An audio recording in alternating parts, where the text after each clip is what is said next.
এই 60 বছর 70 বছর বৃদ্ধ বয়সে পরিপূর্ণ তুমি নিয়ত করেছো কিনা, সিদ্ধান্ত চূড়ান্ত করেছো কিনা?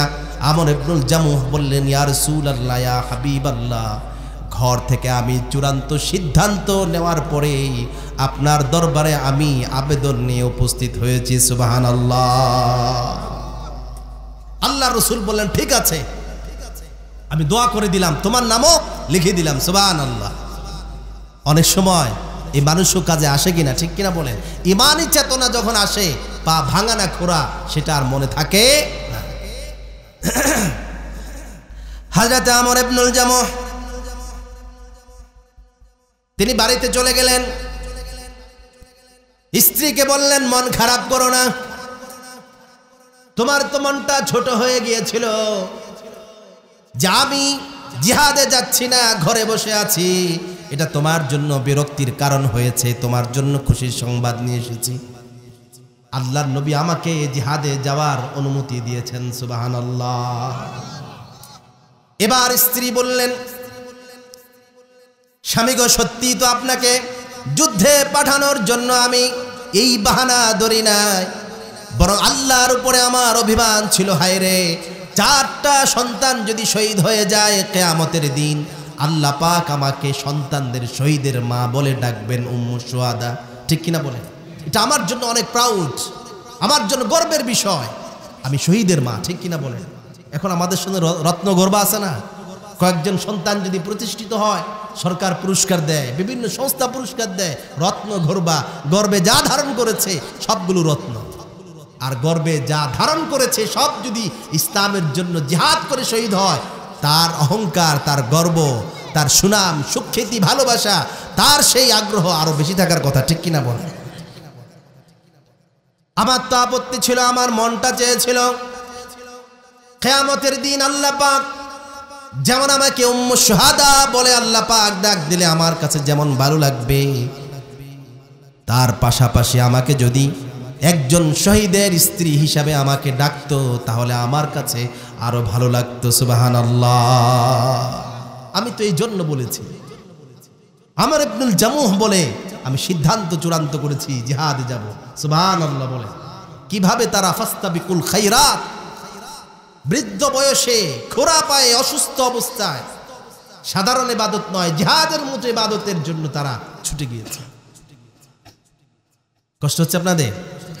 সম্মানিত ভাইয়েরা আমার, হযরত আমর ইবনুল জামুহ রাদিয়াল্লাহু তাআলা আনহু ঘোড়ার উপরে সওয়ার হয়ে গেলেন, কাবার দিকে মুখ করে দুহাত তুলে আল্লাহর কাছে দোয়া করলেন, আল্লাহুম্মা লা তারুদ্দানি ইলা আহলি খাইবা ওয়ারযুকনি আশ-শাহাদা। ও আল্লাহ, আমাকে আপনি আমার পরিবারের কাছে জিহাদের ময়দান থেকে আর ফিরিয়ে আনবেন না। সুবহানাল্লাহ। জিহাদের ময়দানে যুদ্ধ করার জন্য যাচ্ছি বৃদ্ধ বয়সে, অসুস্থতার তোয়াক্কা করি নাই। আপনি তো কোরআনুল কারীমে সুযোগ দিয়েছিলেন, লাইসা আলাল আ'মা হারাজুন ওয়ালা আলাল আ'রাজি হারাজুন ওয়ালা আলাল মারিদি হারাজ। যারা অন্ধ আছে, যারা খোরা আছে, যারা অসুস্থ আছে, তারা যুদ্ধে না গেলে কোনো অসুবিধা নাই। এই সুযোগ পাওয়ার পরেও দিনের খাতিরে, আপনার ভালোবাসায় ফাস্তাবিকুল খায়রাত, জান্নাতের জন্য প্রতিযোগিতায় লিপ্ত হওয়ার জন্য আয় আল্লাহ পাক আমি রওনা হলাম। লা তারুদ্দানি ইলা আহলি খাইবা।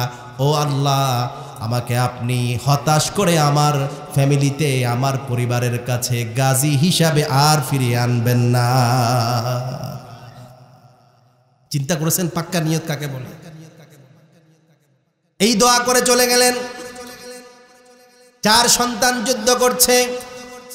বড় সন্তান মুআজ যুদ্ধের ময়দানে বাবাকে সহযোগিতা করছে। বাবা সন্তান একসাথে জিহাদ করে প্রচন্ড আঘাত হানলেন শত্রু বাহিনীর উপরে। জিহাদ করতে করতে বাবাও শহীদ হয়ে গেলেন, সন্তান শহীদ হয়ে গেলেন। ওই নারীর 4 সন্তান শহীদ হয়ে গেল। আমর ইবনুল জামুহ তার বৃদ্ধ স্বামীও শহীদ হয়ে গেল।